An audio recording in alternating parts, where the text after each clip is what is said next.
Y cuando él toma la palabra y se defiende con un carisma verdaderamente impresionante, dice, me acusan por haber formado un grupo armado. Sí, es cierto, pero ¿qué estamos haciendo? Y por ejemplo, él explicó, eran actos de sabotaje, nunca contra seres humanos. Él tenía un respeto verdaderamente impresionante. Él siempre fue un hombre de principios. Y ese él respetaba. Marcó un punto. Hasta ese momento, Nelson Mandela a nivel internacional era prácticamente desconocido. Era conocido en Sudáfrica. Él era dirigente de un sector del ANC en Transvaal, pero realmente a nivel internacional era muy poco conocido. Y en ese momento, cuando él da este famoso discurso de defensa y habla de su país y habla de cómo vivían los negros, de cuál era la situación, fue verdaderamente impresionante. Entonces la prensa internacional dice, bueno, ¿con quién estamos aquí? Con un hombre de una altura impresionante, un hombre inteligente, que sabe hablar, que además tiene ese manejo de la historia, que puede demostrar qué ha pasado con la gente negra en Sudáfrica, y realmente cautiva. Y a partir de ese momento se vuelve realmente en todo un auge a nivel internacional la figura de Nelson Mandela. Incluso los tribunales sudafricanos pretendieron cerrar la entrada a la prensa internacional, pero ya no lo podían hacer. Ya no podían. Porque ahí estaba demostrando que él no era ningún asesino, al contrario, un humanista.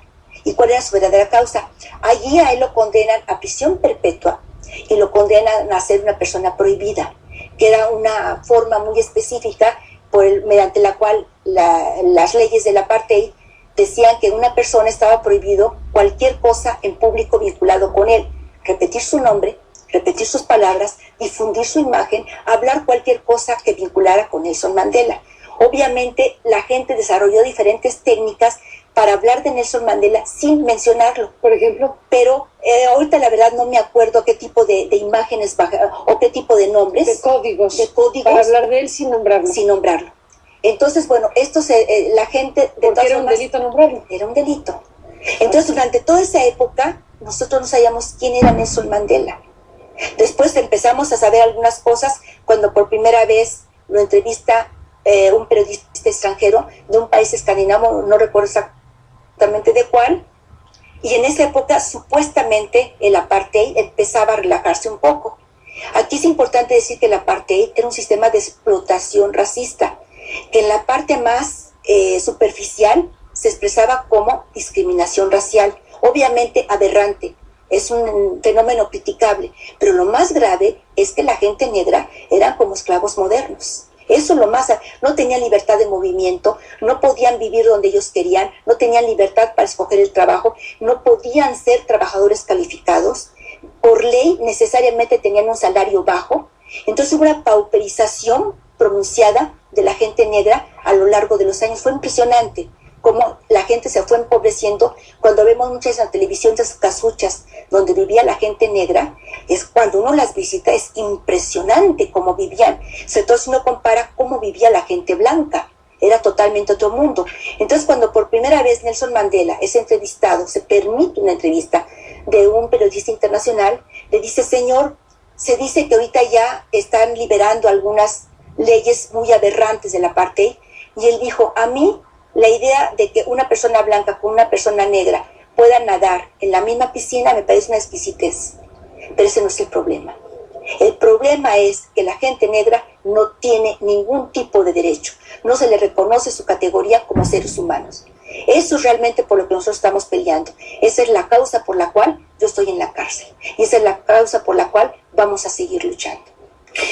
Ese es el Nelson Mandela que está en ese proceso de la cárcel, de su batalla, de su lucha. Tristemente se nos acaba el tiempo, voy a hacer una pausa y te pido que hablemos del Nelson Mandela que llega a ser presidente de Sudáfrica, el Nelson Mandela que logra en un proceso histórico junto con Frederick de Klerk ya derribar formalmente el apartheid. Cuéntame de esa otra parte de Mandela después de la pausa. ¿Cómo no?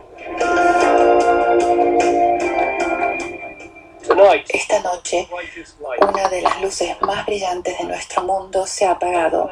Nelson Mandela no fue solo un héroe de nuestro tiempo, sino un héroe de todos los tiempos. El primer presidente de una Sudáfrica libre, un hombre que sufrió tanto por la libertad y la justicia, un hombre que a través de su dignidad y sus triunfos inspiró a millones de personas. La impresión más fuerte cuando uno lo conocía era su extraordinaria compasión y generosidad y la capacidad de perdonar. Esta noche las familias en toda Gran Bretaña sentirán el mismo dolor que su familia y todos en Sudáfrica. Su hijo más grande ha conmovido a millones de personas y creo que su inspiración para el futuro será tan poderosa como las cosas extraordinarias que logró en su vida extraordinaria. Muchas gracias. Ya fuera de la cárcel, el Mandela, fuera de la cárcel, el Mandela que logra un proceso muy importante para Sudáfrica. Cuéntanos de eso, cuéntanos de Mandela, presidente, Mandela líder mundial, Mandela emitiendo mensajes de enorme importancia sobre el tema del SIDA, la pobreza, las mujeres, como me estabas contando fuera del corte. Sí, bueno, el Mandela que sale de la cárcel es un hombre maduro, con una mirada dulce, con una gran sonrisa, y es un Mandela pacifista que habla de reconciliación, nunca de venganzas. Finalmente él es elegido como el primer presidente negro en la historia de Sudáfrica. Por primera vez la población negra tuvo derecho de voto, y hay imágenes que ven esas primeras elecciones verdaderamente impresionantes, gente que hizo horas de camino para poder ir a votar. Y bueno, él se convierte en el primer presidente negro de la historia de Sudáfrica.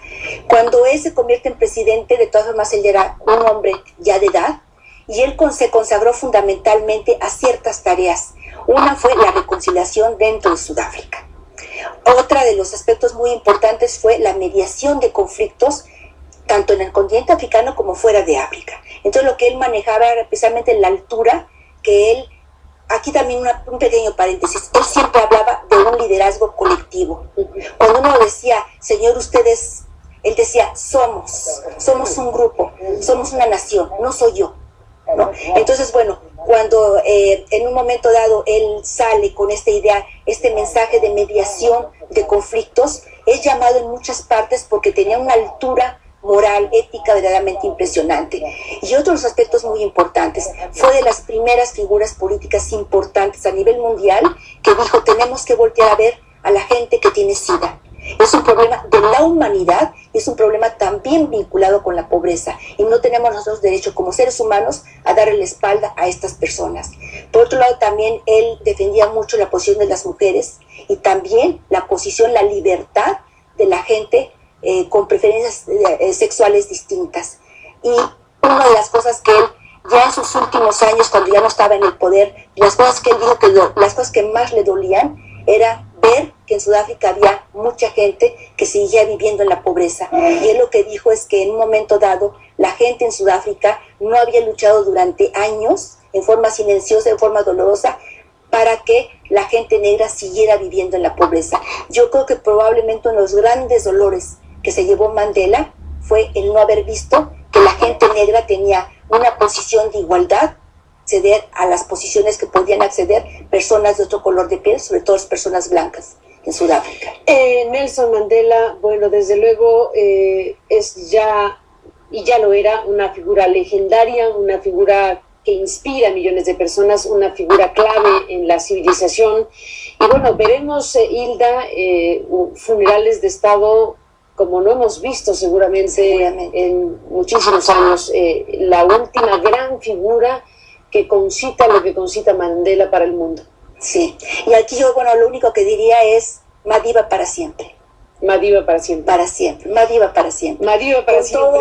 Con todo mi respeto, con todo mi dolor, con toda mi admiración, y además mi enorme simpatía por el pueblo sudafricano.